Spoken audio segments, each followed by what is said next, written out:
What do you do when the person who lit up every room is suddenly gone? When the guilt you never expected collides with silence and an ache that never fades? And how do you turn what feels unbearable into something unforgettable? Something that might just save someone else as you fight to save yourself. Rebecca Fielding has been to that edge, literally and figuratively. After the tragic loss of her brother, Jonathan, at Moonscape Lookout in eastern Utah, she didn't just grieve, she invited others into their story. What began as a single journal at the site of his fall has become a movement. Jonathan's Journal, a lifeline of letters, art, and stories passed from stranger to stranger, heart to heart. Today's conversation isn't only about grief, mental health, and healing. It's about what happens when we choose to give pain a purpose. Because loss doesn't have to break us. Instead, it offers a choice to shut down or open up, to collapse or create, to walk alone or make space for others traveling the same winding road. Welcome to the PIG, where we explore life, love, loss, and legacy through real conversations and meaningful stories with purpose, intention, and gratitude. I'm Kelly. And I'm Erin. We're sisters, best friends, sometimes polar opposites, but always deeply connected by the life, love, and legacy of the woman who taught us to grieve with grace, our mother, Marcia.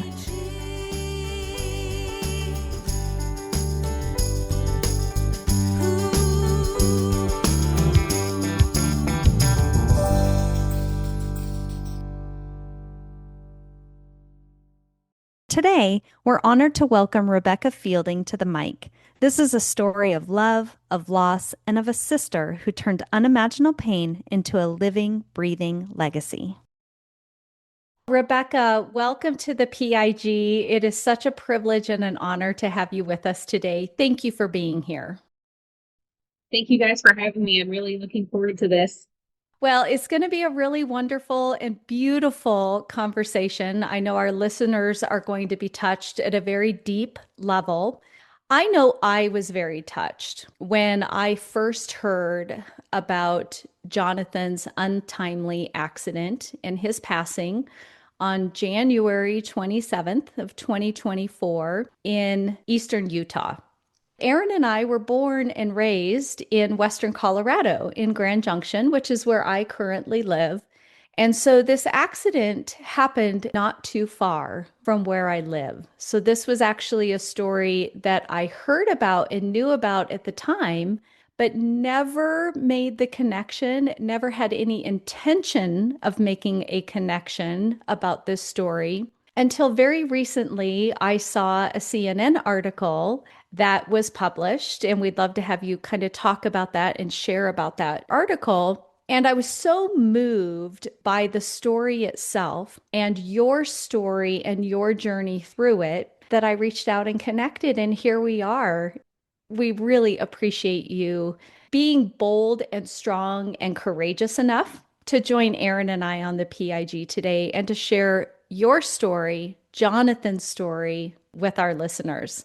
So to get started, let's just talk a little bit about you and Jonathan and your family and how you grew up, and then we'll kind of move into what happened on that fateful day in January. Okay. So a little bit about me and my family and just a background of who we all are. So my family is originally from Utah. My parents grew up there. They met, fell in love, got married, had my two older sisters. Then they moved our family out to Missouri, where I was born. And then I had three more siblings born, Jonathan, Caitlin, and Michelle, in that order. And we just lived out here for a long time. Every single year we'd go back to Utah to visit family that we had out there. We were siblings. We had our squabbles and stuff. It sounds like Jonathan was the only boy in a collection of girls, and he was in the middle. Yeah, sandwiched right there. It's a miracle that he survived. I don't know how he did it. And I think that's part of the reason why he turned out to be such a cool dude and so chill, because he had three older sisters and two younger sisters. And there was just so much chaos going on and all the girl drama that he had to be the solid one. He had to be the calm one, the same person out of all of us. Yeah, growing up, he was always just this really cool little guy. always super sweet. There was one period where he had a mean streak where he decided he didn't want to be nice anymore. He decided that he wanted to just be mean and evil. And so for 3 days straight, he was extremely mean to me. He beat me up so much. He was a little kid, and I'm like 2 years older than him, but he gave me three bloody noses in 3 days. Oh my And it got goodness. to the point where my mom was getting concerned. Like she was thinking, oh my gosh, I have a little psychopath on my hands. But then at the end of the 3 days, he came up to her and said, Mom, I don't want to be mean anymore. And then after that, Oh, he was just the nicest guy you'd ever meet. Oh, that's sweet. how old were you all when that little mean streak showed up in Jonathan? He was probably like 4 years old. Wow. Like I was probably 5 or 6, he was 3 or 4. And that's just when it showed up because he was just tired of being the nice one in the family. So he thought he just had a turn at being the mean one. And then he decided not for him, realized it wasn't worth the effort, that he just wanted to be a nice guy. When you think back about those early years with your family and Jonathan as a little boy, what really stands out to you? We and our family have our differences on it, but the way I see it, the way I remember my childhood is that we had two parents who tried their best, and they were alone here at Missouri. They didn't have anyone helping them, and they had 6 kids and no idea what they were doing, trying to raise family, trying to do jobs and pay for a house and all that. And I just remember all the good stuff. I remember playing with my siblings out in the yard. I remember the old house we used to live in. I remember all the good times. I remember chasing fireflies. We did have some issues growing up. A lot of us in my family do have mental health issues, myself included, myself especially. But I just remember a lot of good stuff with our childhood.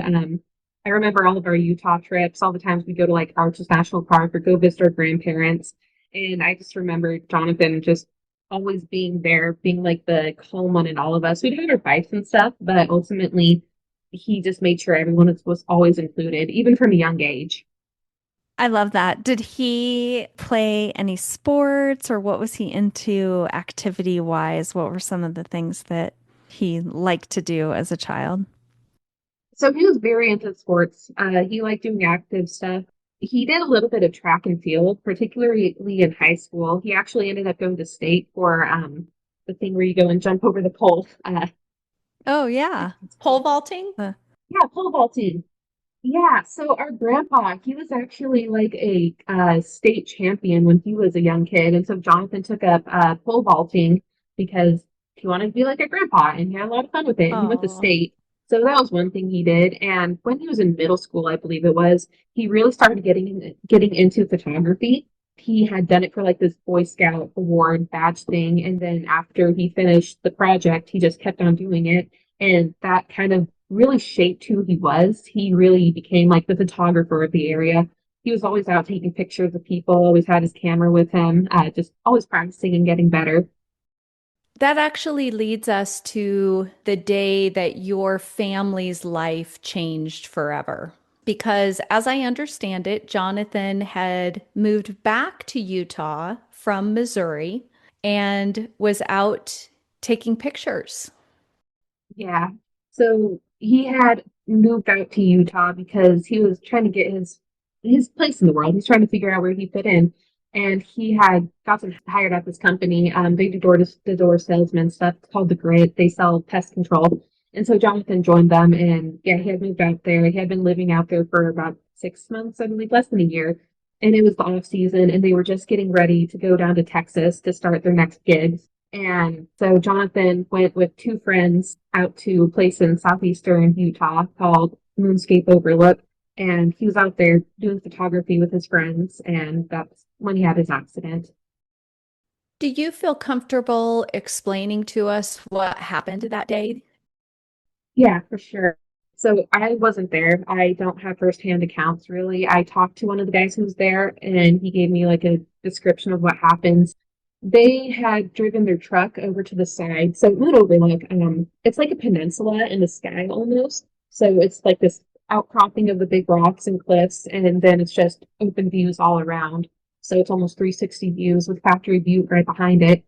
And so they had driven their truck to kind of near the edge. They were getting cool pictures of it, and Jonathan was getting pictures of one of the friends he was with.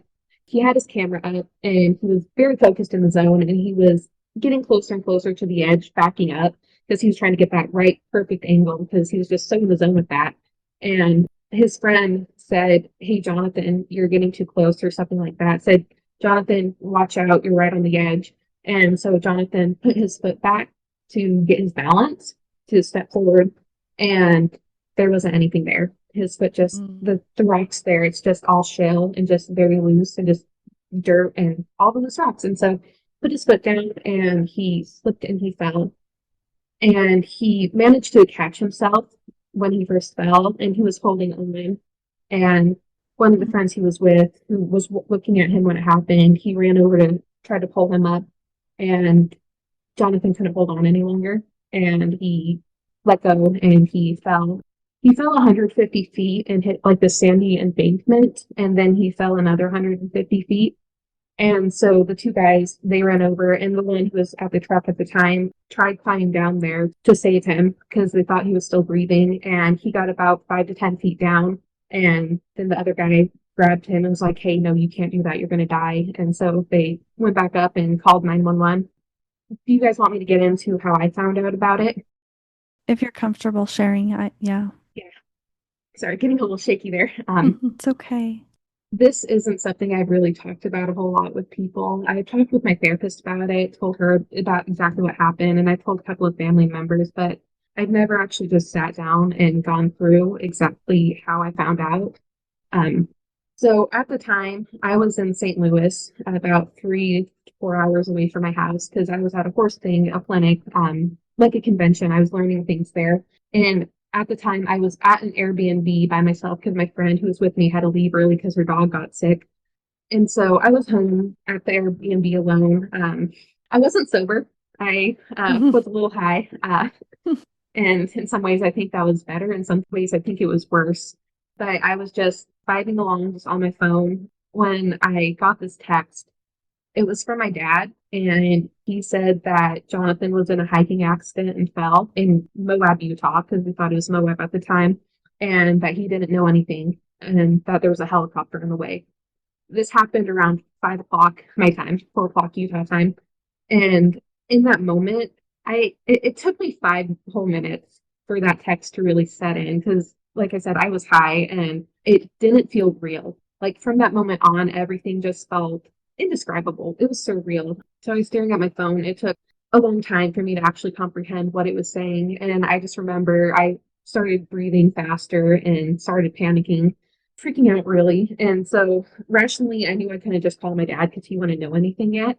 And so I waited as long as I could. And then I called my sister and asked her if she knew anything. And she didn't. She was freaking out too. And so I got off the phone with her and I just waited and waited and waited. And in that time, so many things went through my head. One of the very first thoughts I had after I realized that this was real, that I wasn't just seeing anything, but this was actually happening. One of the first thoughts I had was, Jonathan's going to be just fine. Like, Mm.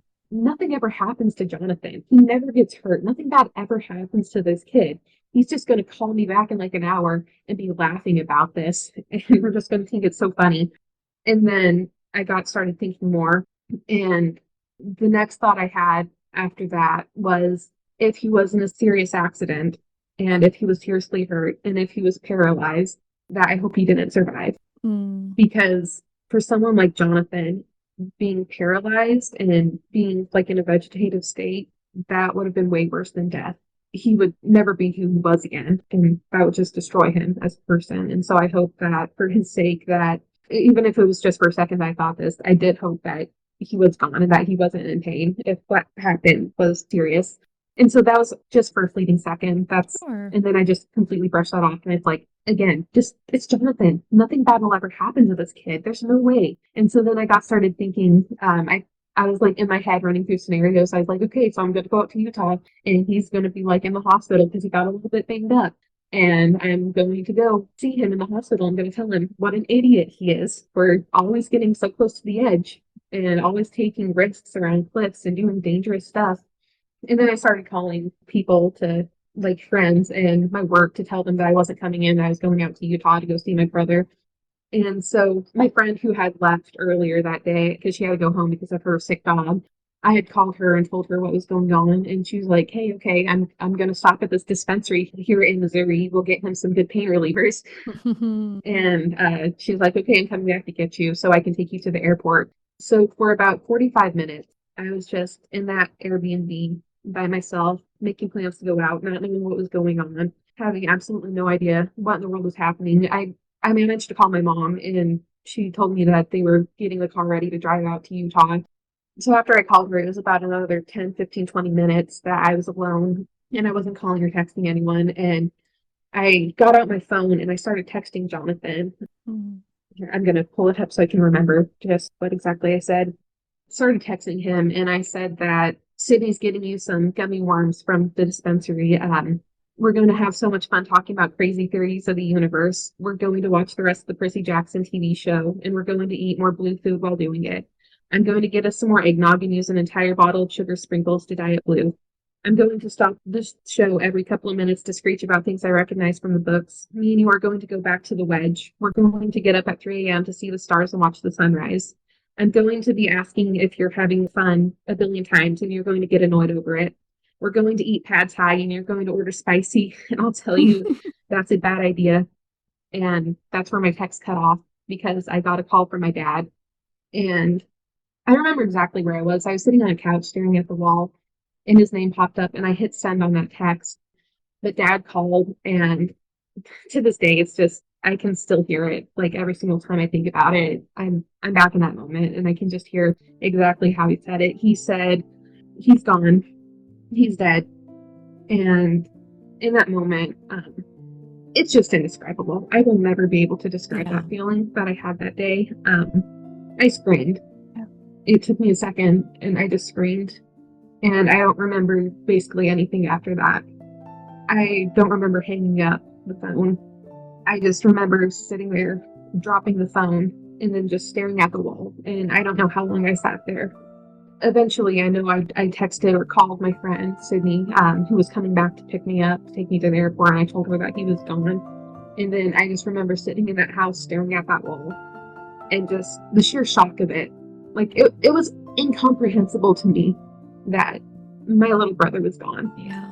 And I have cried in front of people about what happened. I've cried about his death in front of people probably 4 times. And I haven't cried about his death in front of anyone in over a year. In that moment, my world just imploded and nothing was ever the same.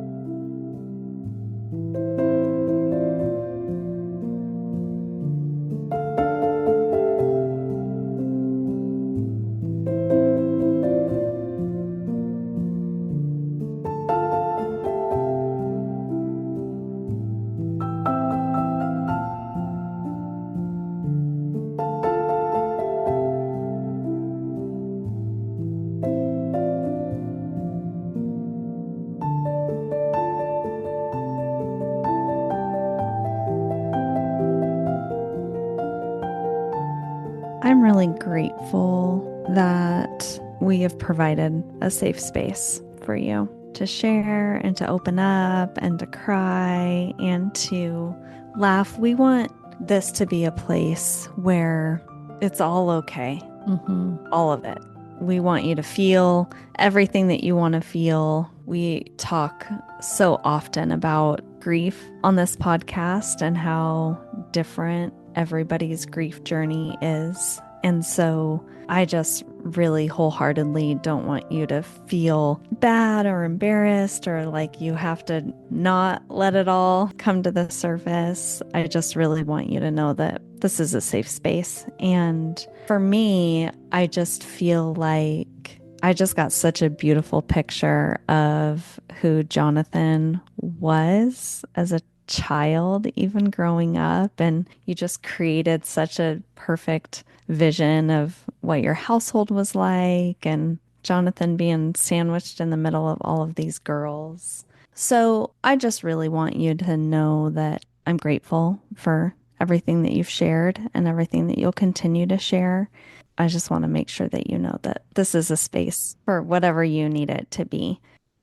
For me, and maybe you're going to talk about this, I just look forward to hearing more about the relationship specifically that the two of you had. Seems very unique and very special.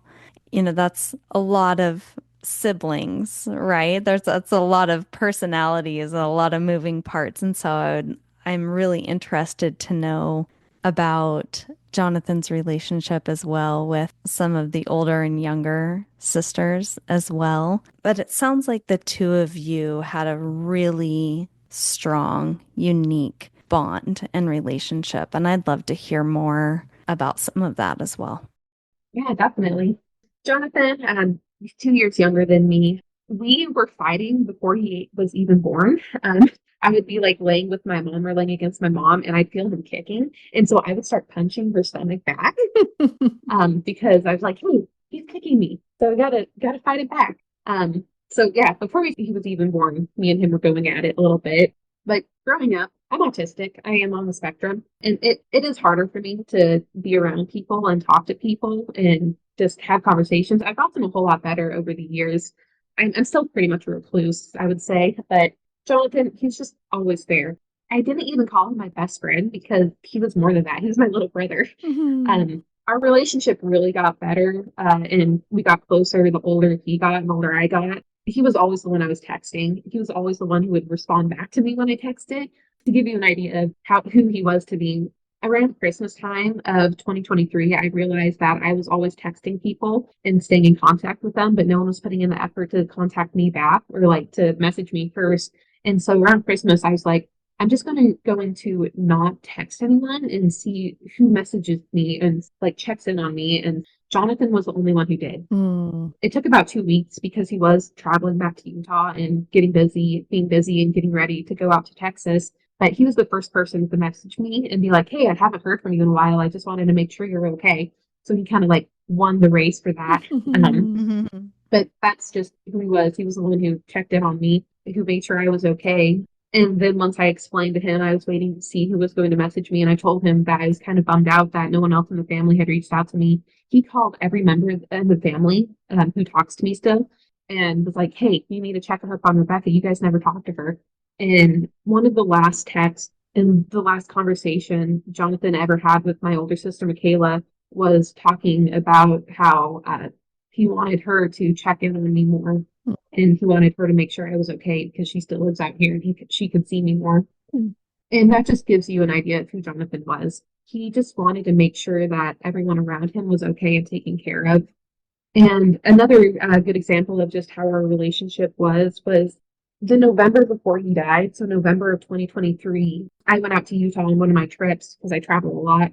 And I went out and met him in Emery County where our grandparents live. So we could go out to the desert and go camping and go see cool stuff out there. And so that night, like I was worried that he wasn't having fun because I knew he had cooler friends up in Utah. And so I was like, hey, if there's anything you want to do, if you don't want to do this, it's fine, you can go. But he turned to me and he said, Rebecca, I don't care what we're doing. I just am happy to be spending time with you. And that's just, again, who Jonathan was.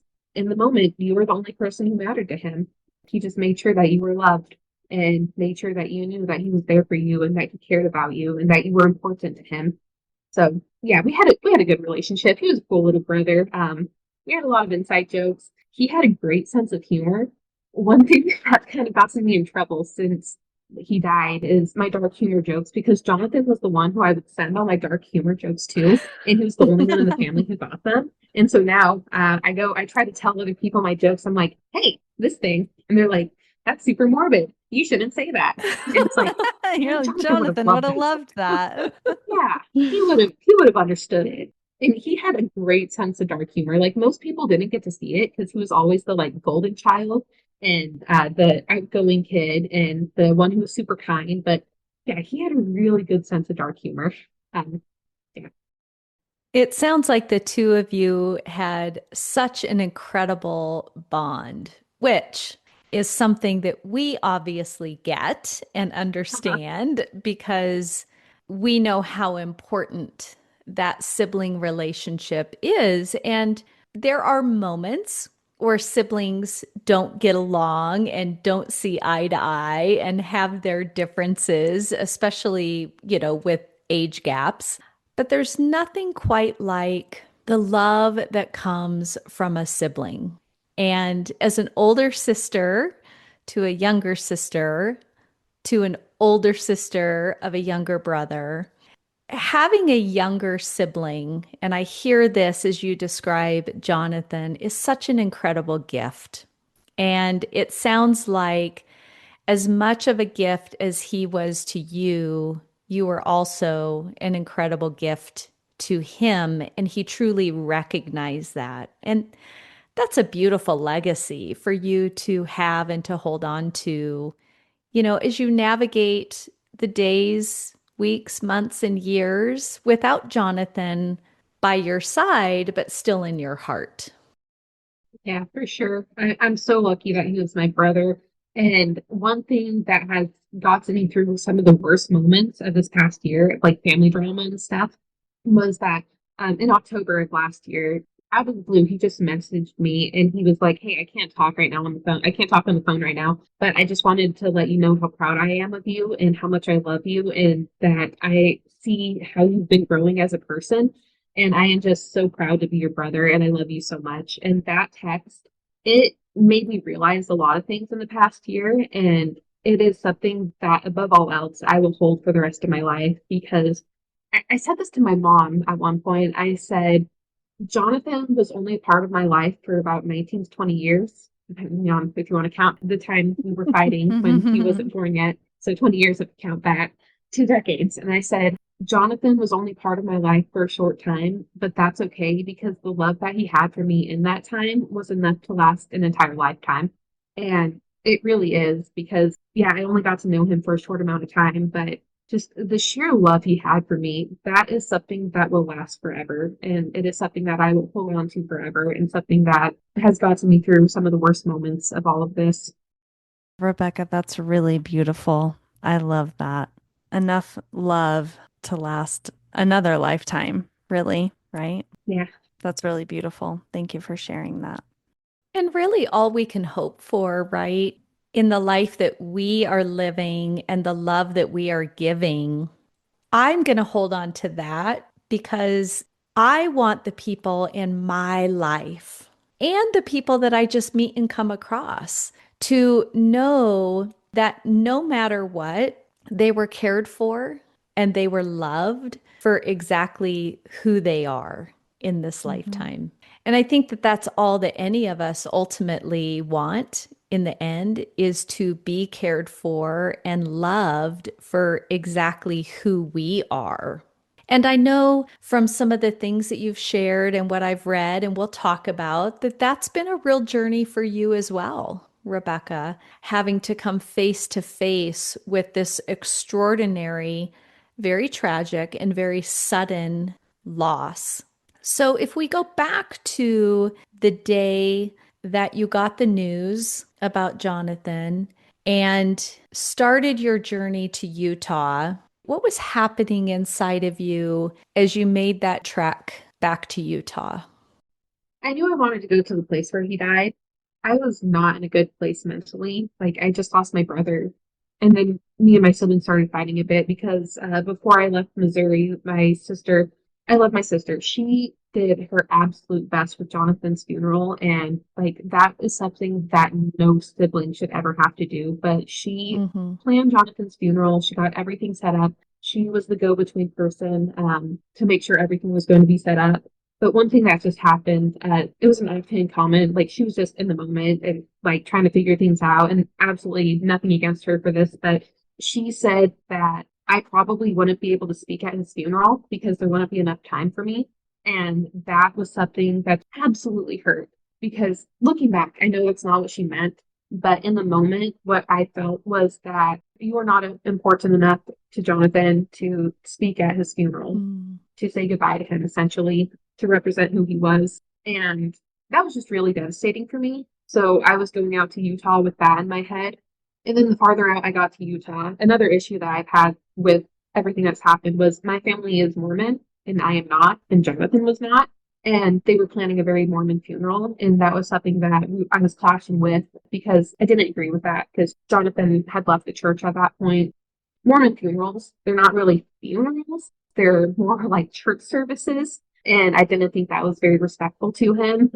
My parents, they thought it was the most respectful thing they could do, a clash of opinions and beliefs. Sure. But that's what I was kind of dealing with going out. Like, I just lost my brother, and then I was dealing with all this religious stuff that was happening. And I was dealing with, before I left, my dad said to all of us kids that we will see Jonathan again and that this isn't forever, that we'll see him in another lifetime, that he's not gone forever. And that was one thing that just like absolutely devastated me. Like when he said that, I couldn't handle it. I ran out of the room and ran down to the basement of this house actually, Mm. and just went to a bedroom and just locked the door and cried because it felt like I was the outsider. It felt like everyone else was grieving together, kind of, and then I was grieving by myself, and it felt like I was the only one actually grieving him because there my parents were saying that we were going to see him again, and I felt like I was being left out of that, and it wasn't fair that I Mm. didn't get to have that belief. So that's what was going through my head, that I was alone, that I was never going to see my brother, that my person was gone,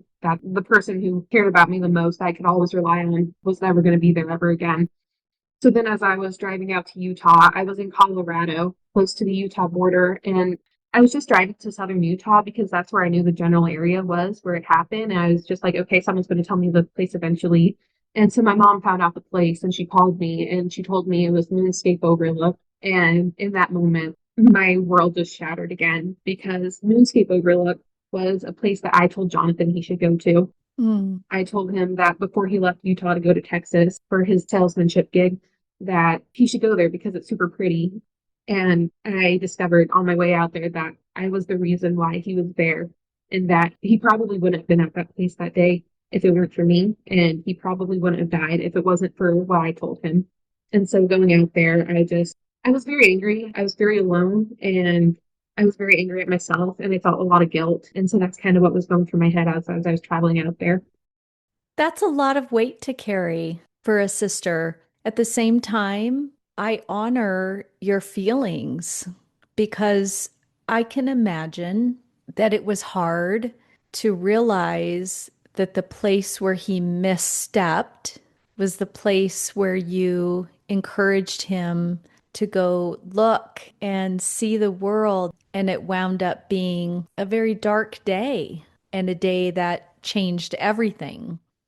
So, how did you take all of those feelings and get to that spot where he was at? Because some really beautiful things happened to you and with Jonathan once you finally arrived at Moonscape Overlook.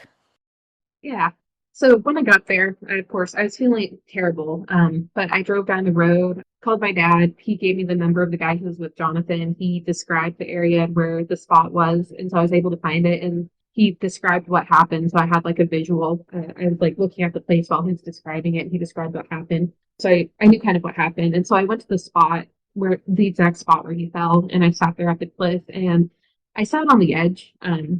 While I was there, I could not cry. I sat on that ledge for about 6 hours and I couldn't make myself cry. I had felt so many emotions in the past day and I was still feeling all those emotions, but I just couldn't let them out. And like I couldn't process them really. And so sitting on that cliff, I just didn't want to be in a world without him. And I could not imagine living in a world without Jonathan. And I couldn't imagine ever leaving that place and going on with my life. And I didn't see how my life could continue because he was my person. And he just wasn't there anymore. And I just couldn't comprehend that. Mm. And I didn't want to be in the world without him. So sitting on that edge, I've struggled with suicidal ideation in the past, growing up as like a teenager and stuff, depression and stuff. But in that moment, I haven't talked about this before either, so don't really know how to get it into the right words. Like I briefly mentioned it to people, just brushed over it, like, oh yeah, I wanted to kill myself out at the edge. I was planning on it.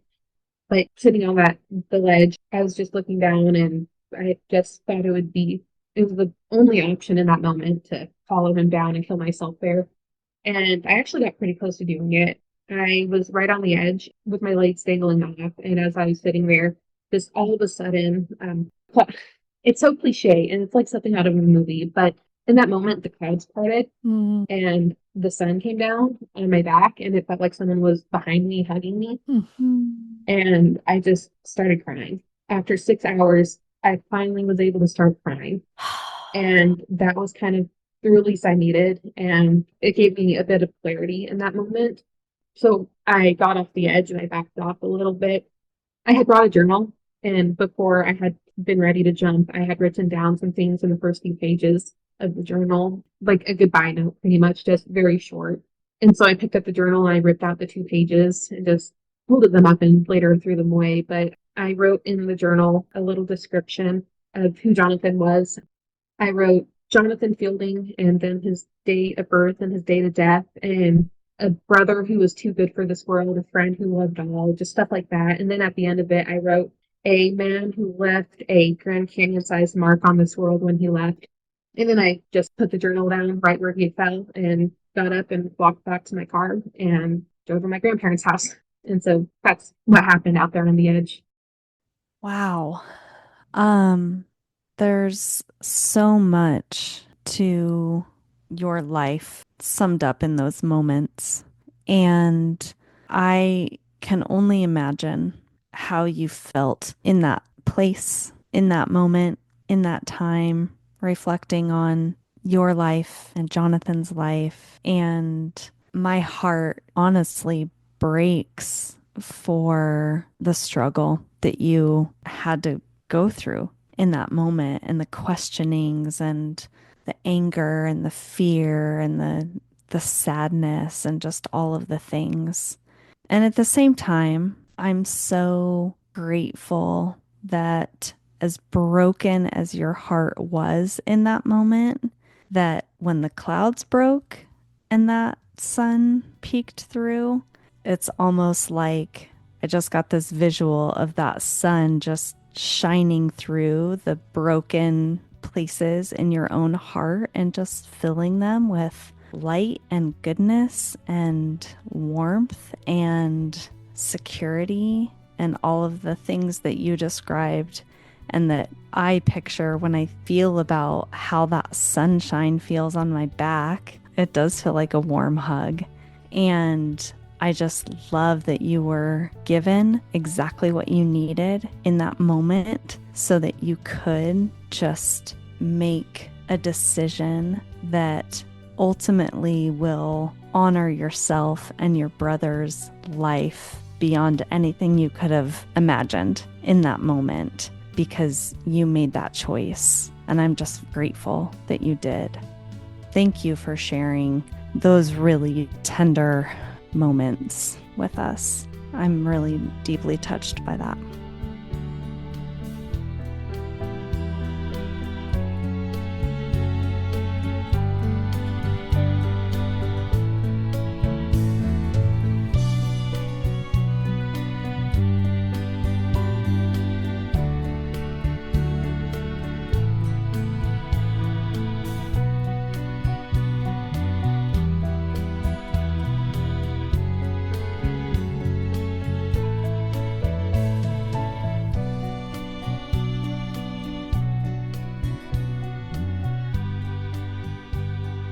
It truly does mean a lot to us, Rebecca, that you feel the safety in this space to have a real vulnerable conversation. And part of that vulnerability is your personal journey as a woman to even get to that point. And so I think a little bit of background about, where you were at in your life when you lost Jonathan will really set the stage for some of the extraordinary things that have come since you sat on the edge of that cliff, got the warm hug from the sun, and have turned this tragedy into some really incredible triumph, not just in your life, but in the lives of other people too. Yeah, I was in a really, really good place when it happened. I was finally getting out of my depression because I struggled with it a lot as a teenager. I had a job that I really loved. I had horses. at the time I had three horses, and as a kid, that's all I had ever wanted. Mm. And so, yeah, I had Joby, Avicii, and Huron, my three girls. I love them very much. And I was starting to travel just in 2023. That was when the first times I actually had like my first real traveling experiences. I had gone on two trips that year. The first time was in June. I had gone down to the Grand Canyon, Mm. and then I had just traveled to a bunch of national parks. I slept in my car for a lot of the nights, just solo traveled throughout the United States, went out up to Utah, then came back home. Then in November again, went out again, went and saw Jonathan out in Emery County, Utah, then just traveled around the state, went to a bunch of national parks, had a great time.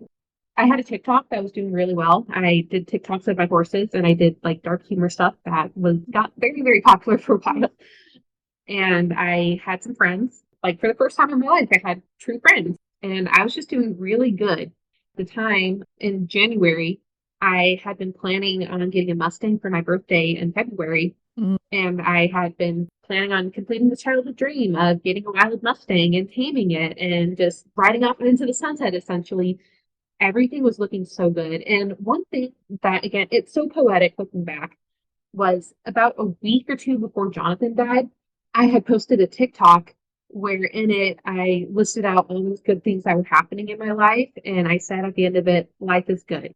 Mm. And then a week later, my world was completely shattered. And I think that's, in a way, very poetic or foreshadowing or whatever. You had been in a horseback riding accident in 2022. Is that correct? Yeah, so in 2022, I was out riding my horse with a friend on the trails, and we got attacked by a loose dog. And in the Mm. chaos of the dog coming after us, I came off and I was seriously hurt. I had a severe internal bleeding, well, bad internal bleeding. My spleen was almost ripped in half. I had a torn stomach. I had a broken wrist. I had a concussion and I came pretty close to dying. So I had been taken to the hospital in the ambulance, and my parents were there, and I was joking around with them. I was like, "Oh, I could have died, ha ha ha."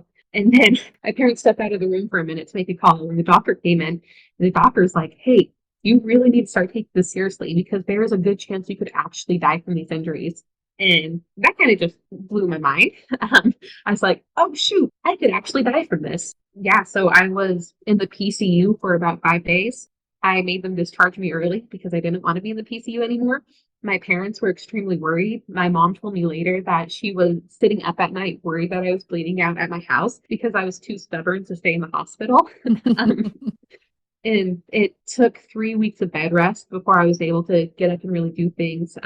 But a little funny thing too is that about a week after I got home, I should not have done this. Terrible idea on my part, but I could barely walk. I had my broken wrist and everything, but I went out to the barn and I got my horse and I got my saddle and I tried saddling my horse, couldn't do it. One of the other ladies at the barn, she saw me struggling, so she helped me saddle my horse because she's like, this girl's gonna get herself killed because I'm still bleeding internally, mind you. Mm-hmm. And so I was terrified, but I was like, I'm getting on my horse. And I did. I got on my horse. I walked her around for a single lap, got off, went home, felt like shit.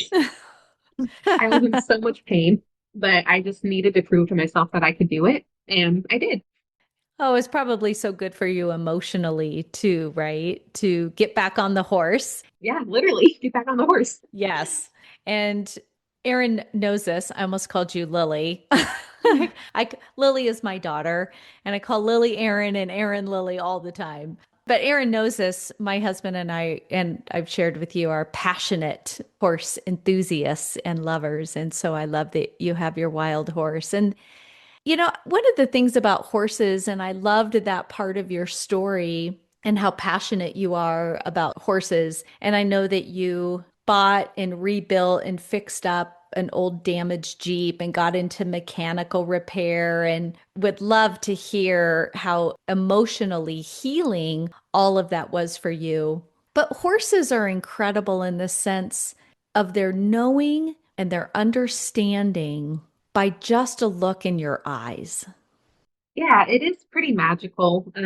Horses, they can sense a lot of things about humans. They can hear your heartbeat, and so they know when you're upset. They know when you're angry. So with my Mustang, I had gotten her about 2 weeks after Jonathan died. I was supposed to get her for my birthday, pushed it back a week. and halter breaking her and getting her tame. I actually had a moment like Amy from Heartland, Amy Fleming from Heartland. You know, the movie, the Mm-hmm. TV show. She's this like magical horse whisperer, has all these connections with horses. But I was lunging Bren, my Mustang, in the round pen, and I was feeling really angry and frustrated because I'd been dealing with Jonathan's death, and I was just couldn't really process my emotions. But I was lunging her, and I was upset because I couldn't get her to do what I wanted.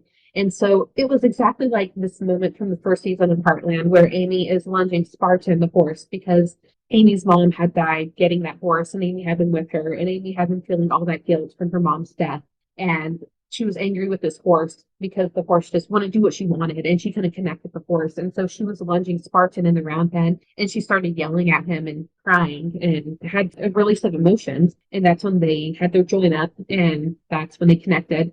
And with Bren, it was cinematic, really. It happened almost the same way. I had her in the arena in the round pen, and I was lunging her, and I just started yelling at her about how frustrated I was, and why can't you just do this, and why does this have to be this way? And then I just started crying, and eventually she came to a stop and looked at me because I was just standing there crying. And then she walked over to me, and this was the first time she like really accepted my touching, kind of just nuzzled me, and I hugged her for the first time and just cried into her mane. Mm. And it was again a release of emotion that I needed, the same that I felt at Moon Overlook when I felt that song on me. Um, and so in that moment, that was really healing for me and something that I just really needed.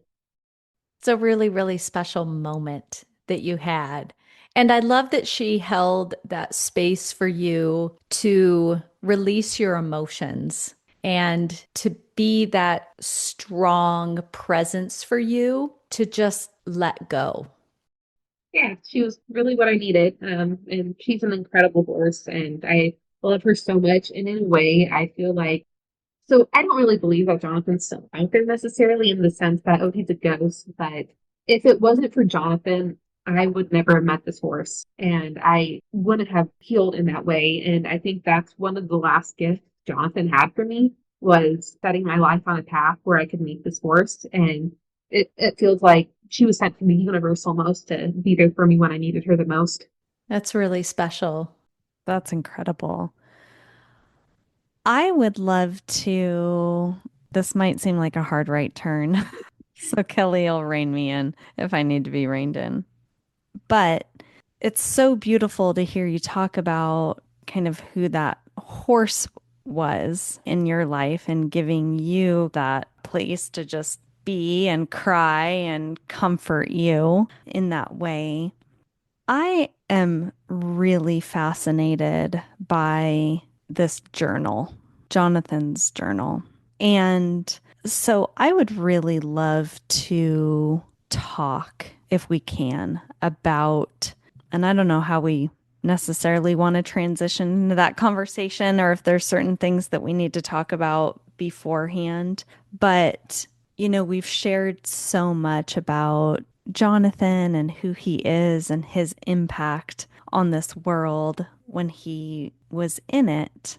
And then you did this really beautiful thing where you went to that site, and we've talked about the sun breaking through the clouds and how life changed for you in that moment and gave you that clarity and strength to put one foot in front of the other and keep moving forward. But the journal then did its own pivot and became something different. Can you talk us through the journey of the actual journal? And I feel like it could almost be its own episode, the journal journey. But I would love to just hear from you kind of what happened next with that journal and give us a little bit of insight into kind of where it's been and some of the stories that have come from it. And how it even came to be. Yes. Yeah, for sure. So the journal, my dad had given each of us kids a little journal at Christmas time, which was the last time we ever saw Jonathan. Yeah, he gave us all a little journal, and I just happened to grab it on my way out the door, heading out to Utah after he died. And so I had written that little thing on the front of it to basically describe who Jonathan was a little bit. And then I just left it there because I was angry because there was nothing there Mm. showing what happened. I felt like my life was just torn apart completely, and there was nothing to show for it. There was nothing. There were footprints in the dirt. If you look close enough, you could see where his body landed in the dirt below, but that was it. And so I left the journal there just because I wanted people to know. And I wanted my siblings who were coming out later to know where the spot was.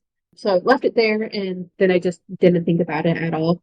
Went on with my life. And then in April, I went back to the spot with my mom, and the journal had gotten a little worn, and I had seen that people had written little notes in it, with written notes to like Jonathan, being like, I feel you here. I'm sorry for your loss. I'm sorry that you lost your life here. This world was beautiful. And so it had gotten worn. And so I brought a second one out, just that I just happened to have. So I replaced it and wrote another inscription of like what happened there, wrote Jonathan's name and stuff. Then a while later, it was in June or July, I think it was closer to July and August. I had randomly gotten a message on Facebook from a lady named Cher Joy, and she said, me and my friend found this journal. It's not at Moon Overlook anymore, it's a ways away. She sent me pictures of it and sent me things that people had written in it, and it was just beautiful things. People had written some of the most heartbreaking, beautiful things I'd ever read in my life. And the first entry described being like what happened was there was this nomad who had been at Moon Overlook, and he had picked up the journal thinking it was just like something someone left behind and it wasn't supposed to be there. And it wasn't until he got down the road a ways that he opened it up and read it and realized what it was. And so he wrote down how he accidentally took the journal and then wrote a message in it, something along the lines of maybe Jonathan can go on another journey, or maybe someone else can find this journal and continue traveling with it. And they did. People kept finding the journal and they kept writing in it, and it just kept traveling and traveling until Sherry ended up finding it and messaged me about it. And so I thought that was super cool, and so did she. And she suggested making a Facebook group so people could track the journal and see where it's gone. And so we did. And I made a TikTok about it, and the TikTok ended up going viral. And people started sharing his journey and sharing messages of their own grief and finding connection with Jonathan after hearing about what happened. And then I was interviewed by a lady from CNN about the journal, and then it got even more popularity. And more people started messaging me and joining the Facebook group and talking about all the people they had lost and talking about how they were finding connection with Jonathan. Mm. And people in the journal had been writing things like they had lost someone beforehand and they never really processed the grief. And finding that journal in such a beautiful place, it allowed them to process their grief and feel things that they hadn't been feeling for a long time. Lovely. Oh, that's so amazing. So now I have to go and follow this, and I'm so excited. What do you know about the journal's location and travels now? So after Sherry messaged me and after the journal went viral, I know it got moved a couple of more times. People had messaged me about it. And when I was in Yellowstone, so this is going to get into a depressing bit, if that's okay, and a little bit of family drama. I'm not going to go into the family drama, but just like give a very short description of how I was feeling at the time and just minor things that were going on. So I was in Yellowstone at the time, and I got this message from someone saying, hey, I found this journal. It's at this location. Like they gave me the exact location of where it was. And it was kind of far away from anywhere. It was far away from any major roads. It was in the backcountry of Utah. And I was familiar with the area. So I was like, okay, I'll just go down there and I'll get the journal and I'll take it to a more populated place so more people can find it and move it and so it won't get lost. And as I was heading out there, I was about halfway between Yellowstone and Utah. I discovered that someone in my family was not happy with the CNN article. I found out that actually everyone in my family was upset about the journal and the article and the story that I was sharing. And so one of my family members had posted some things and they were just pretty awful. This person was in a very bad place mentally and in a lot of pain. And I ended up being the outlet for that pain, as unfortunate as it was. And so I was extremely distressed about that. And so I ended up being like, nothing matters again, feeling completely Mm. terrible. And so I abandoned my quest to go and find the journal again. And I drove back to Missouri. In the weeks following, there was a lot of rain out there in Utah, and there was a lot of flash flooding. And the journal had been left at a campsite next to a river, and the journal was gone. the flooding had taken it away. But ultimately, I think that's for the best. I think it's a good thing that I didn't move the journal. Before Jonathan died, he had talked about how when he died, he wanted to become a river. Mm. And in a way, that journal became an extension of him, an extra part of him. In a way, I think that was the ending that he deserved, to be taken down the river and float out to the wilderness, out to the place that he loved, and essentially be buried by the elements. Because Jonathan was buried out here in Missouri, and he was buried in a vault, a metal vault, and so his body will never return to the earth like he would have liked it to. Mm. He was a very just like energetic person. He loved being outdoors. He loved seeing new places, and in this way, he got the burial that he deserved. Well, I think that's really poignant. I think that the way that you talk about Jonathan's life and living and the things that he was so passionate about, his love for nature and photography and water, right? And to become a river ultimately at the end of his life, which was his wish, is really just a beautiful way, I feel, for his memory to continue to flow through you and through all of the people who knew and loved him so much. Yeah. And there's this other thing that also goes into it. Jonathan's favorite band was Lord Huron, and one of his favorite songs it's my favorite song. I have it tattooed on me actually. To the ends of the earth. The end of the song, it says, I'm on a river that winds on forever, follow till I get where I'm going. Maybe I'm heading to die, but I'm still gonna try. I guess I'm going alone.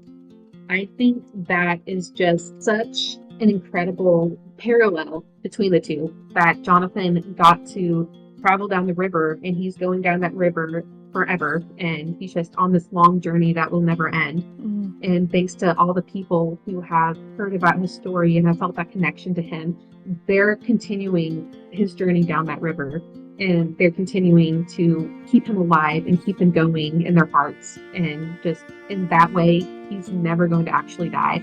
As long as we keep his memory alive, his journey will never end. No, it will not.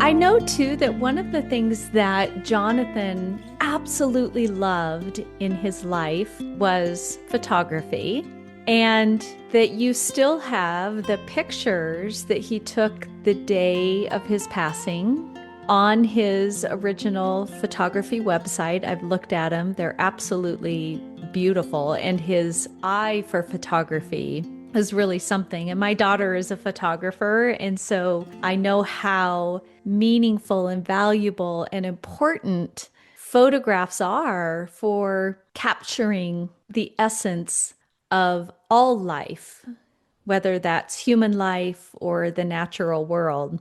And I know that you took up photography after Jonathan passed, and that's been very healing for you as well.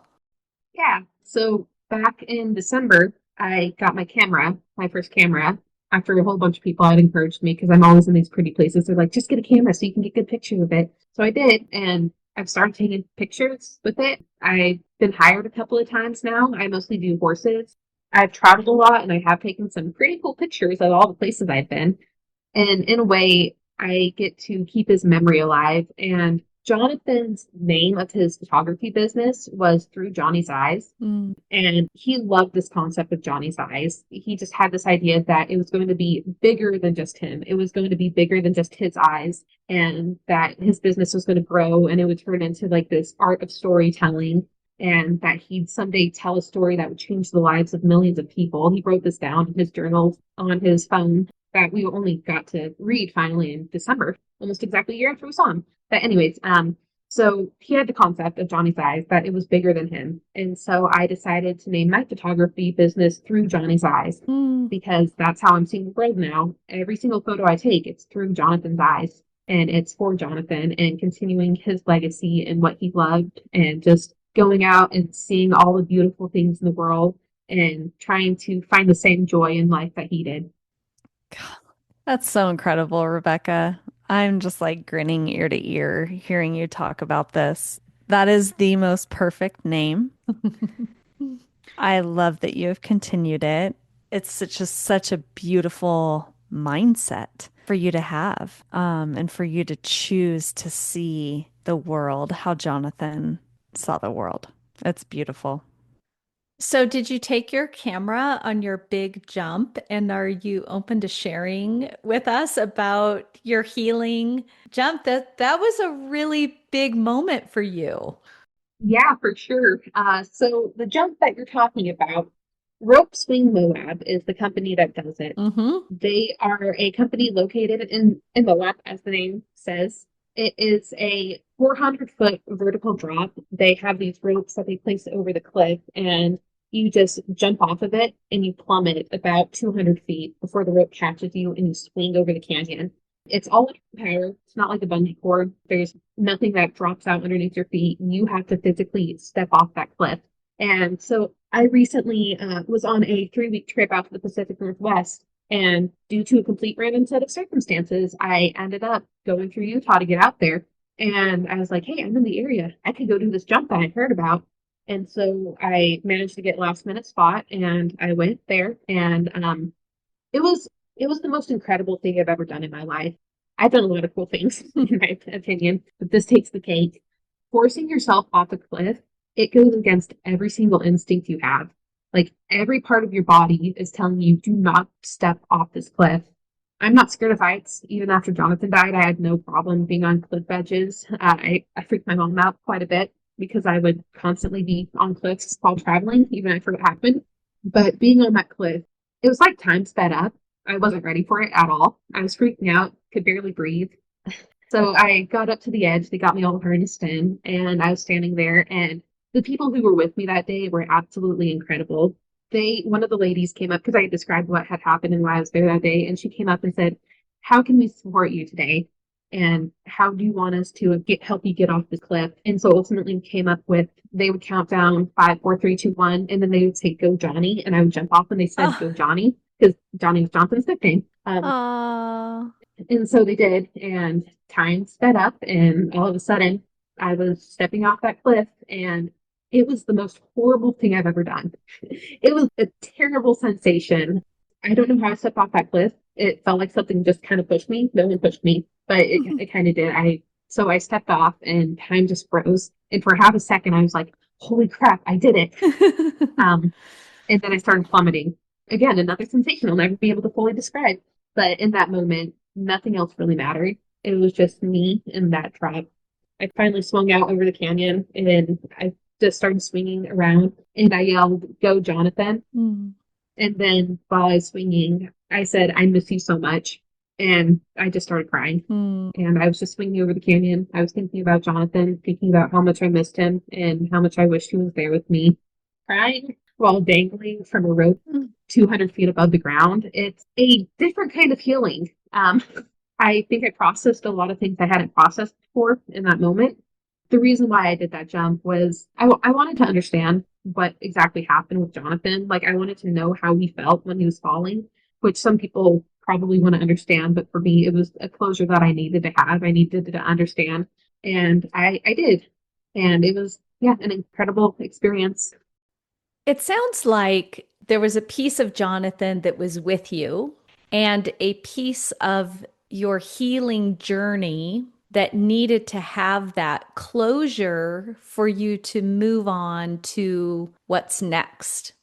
I love that you were open to sharing about that because I think for a lot of people who lose a loved one, no matter how they lose them, and there's a lot of loss in just in life and living, and we talk about that a lot on this podcast that death isn't the only type of loss that we experience through our living. you lost not only your brother, but your best friend and kind of the stronghold in your family as well, is what I've heard. He was the golden retriever energy and the glue that kind of stuck everybody together. And you've been on, as you've expressed, quite a journey over the past almost year and a half. And it sounds like that particular moment was a moment that kind of allowed you to step off and step forward to whatever is next for Rebecca. Yeah, I feel like in that moment I realized that I really can't do anything and that everything is just up from here. That no matter what happens, things will never be as bad as they were. One thing that I've learned, is it okay if I go back and talk more about the journal and how like the Absolutely. effects from it and other people? Yes. Okay. So after the journal, like I said, I was having issues with my family and I felt very alone. And so I actually didn't really feel a lot of the effects from like the good effects from people talking about it and the goodness that came from it. Because a lot of people are like, oh my goodness, this is an amazing thing. This has really helped me. And I kind of distanced myself emotionally from it. I couldn't really feel the joy from it. I didn't feel any of the goodness. It wasn't really a good thing for me for a while because of how my family was feeling about it.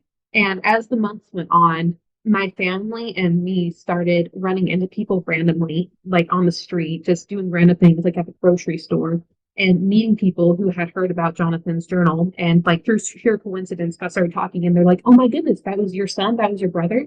Just talking about how much the story had helped them emotionally and just how touched they were by it. The time that I finally started realizing what a good thing it was October of last year. I had gone on a trip out to Utah again, and I had been up to Dinosaur National Monument. And by sheer coincidence, I was at the visitor center, and there was a problem with the register. And so I set my keys down on the counter, and on my keychain was a picture of Jonathan. Mm. And someone saw a picture and asked me about it. And I was like, oh, that's my brother. He died in Utah last year. He fell off a cliff. And one of the rangers in the back heard it and came forward and she was like, I heard that about your brother. I heard the story and it just touched me so much. And my own mom died 3 months ago, and the story of Jonathan really helped me get through that. Mm. And I just finally was able to start seeing the good that came from it and realizing that this was a good thing and realizing that this is exactly how Jonathan would want his memory to continue to go on. That he, above all else, he'd want something good to come from his death. And I think a lot of good has come from his death. And that's a hard reality sometimes to talk about. Kelly and I have had conversations about the exact thing. And unless somebody's experienced some kind of loss at that level, that's hard to describe. It's a hard thing to put into words for somebody who hasn't experienced that. But I can relate to that. That resonates with me. Hmm. I can find myself being very grateful for the 17 years I had with my mom before she died, and a certain number of years with a friend or another family member, or, whatever it is, where it doesn't matter how much time we get with somebody, it's never enough time with the people that we love, right? Yeah. And so I know you wish you would have had Jonathan for a whole lot longer than you did. His young life was cut very short. But it is important to find the gratitude in their life and to continue to remember that after they're gone. Rebecca, as we come to kind of the end of our conversation, which could go on for hours, Yeah. and there's so many things that we could talk about, but as we come to the end of our conversation today, is there anything that you wish people understood about grief and even about navigating grief with honoring your own emotional or mental health challenges? Because you've been very open and honest about that, which we really appreciate. So grief is something that you have to experience to know what it is, really. And everyone's going to experience it differently. And going into grief, you have these expectations because there's all this media and portrayals of Mm, how grief affects someone and how it should affect you and how you should deal with it. But there is no right or wrong answer to any of it. And grief isn't linear. There's people who will talk about the stages of grief, but they will not all happen consecutively. They will not happen how you expect them to. There will be a lot of emotions that you think you're dealing with, but you aren't. And there will be emotions that express themselves in other ways. For one example, anger, that has been a really big one with me personally. For a long time, I was really angry about what happened, but I couldn't be angry at Jonathan. And so I put that anger into other things and past traumas and past issues in my life, and they didn't express themselves very well, and I didn't express my anger very well. And it took me a really long time to get to the bottom of those feelings and realizing that it was okay to be angry at Jonathan, and it was okay to be angry about the situation, and it was okay to be angry just to be angry about it. mhm. And so I think anger is a very important part of grief. And again, it's never going to present itself how you expect it to. I think the best advice I can give people is to just experience it to the fullest. Don't try to tap down the emotions. I highly recommend finding a therapist to help deal with it because Mhm. it's extremely complicated and no one is prepared to deal with it. And having someone to help you with it, having someone to help me with it made a world of a difference for me. Love that. I do too. I absolutely love that. What brings you the most peace and joy today as you reflect on your life with Jonathan and his life and looking ahead to the future? Things that bring me peace with it is just knowing that Jonathan lived such a good life. He was only here for a short amount of time, but in that time, he was just so alive. And I think that is a very good example that he set for all of us. And that is how I want to continue to live my life. I want to live every day like it's my last, which is cliche to say, but it's so true. And I just Hmm. want to experience life to the fullest. And if that means fully experiencing all of those terrible emotions, then I will gladly do it. I will never stop missing Jonathan, and I will never stop being sad about what happened. And I wish it had never happened, but I am grateful for the way that everything happened, and I am grateful for who I've become as a person and how my feelings and my grief and my journey has shaped who I am. And I'm grateful for the path that it set me on, and that I get to continue to live and see this beautiful world and see all these beautiful places and experience all these amazing things. And that you get to do it now through Johnny's eyes, Yeah, right? exactly. With your Yeah. photography business. I love that so much. Rebecca, how can we and our listeners continue to stay connected to you and to this story of Jonathan's now that, the journal has gone on the journey that it has, but with your budding photography business, is that something that you're making public? Are you going to continue to have a presence within the Facebook group or TikTok? I would like to. My photography will be public on Facebook, and people are free to follow me there and free to follow my TikTok because I do occasionally post things. But I've gotten enough attention from Jonathan's death, and this is way more than me. It's everyone, everyone who's heard about his journey and journal. And I think the best way to stay connected with Jonathan and his story is to just keep on living life for him and remembering him and going out of your way to do good things for other people. I think that is the best way to share love for him. If that makes any sense.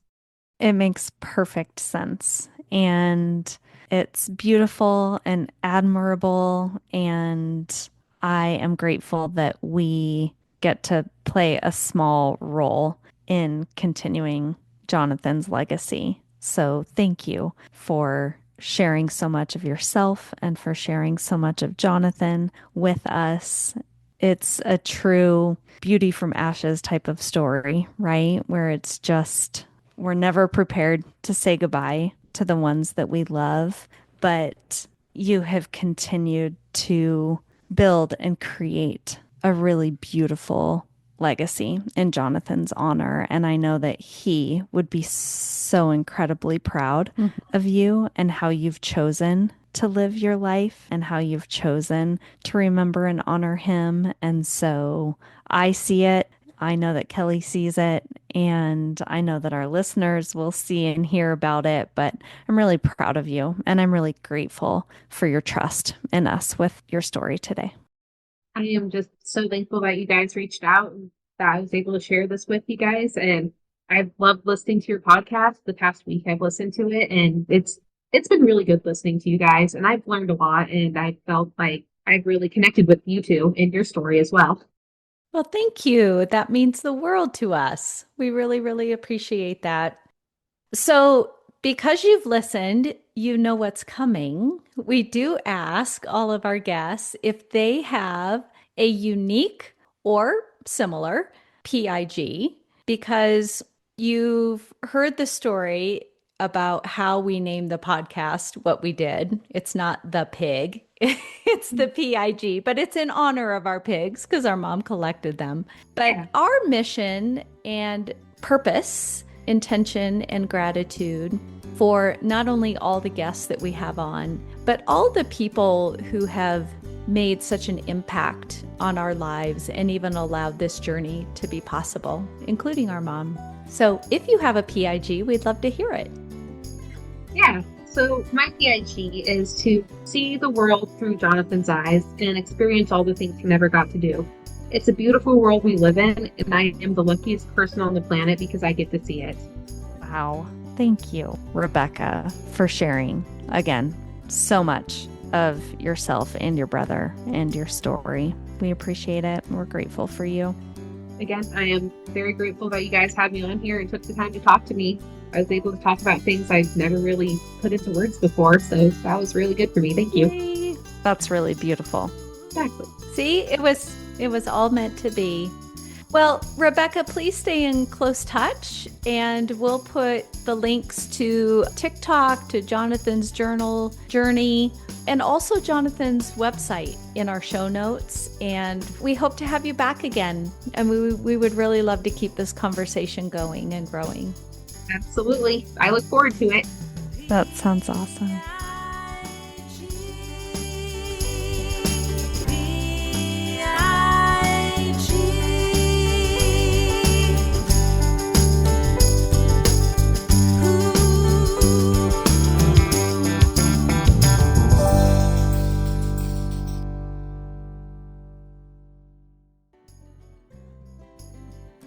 Hearing the stories of others helps us create a more meaningful connection to our own. We hope today's conversation offered you insight, encouragement, or even just a moment to pause and reflect on the story you're living and the legacy you're creating.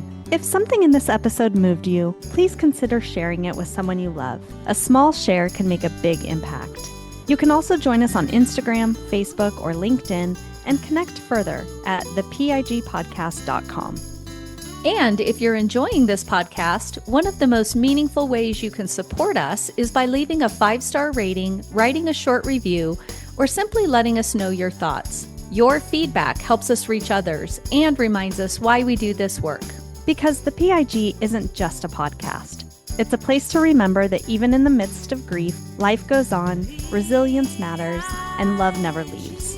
Thanks for being on this journey with us. Until next time, hugs and kisses, everyone.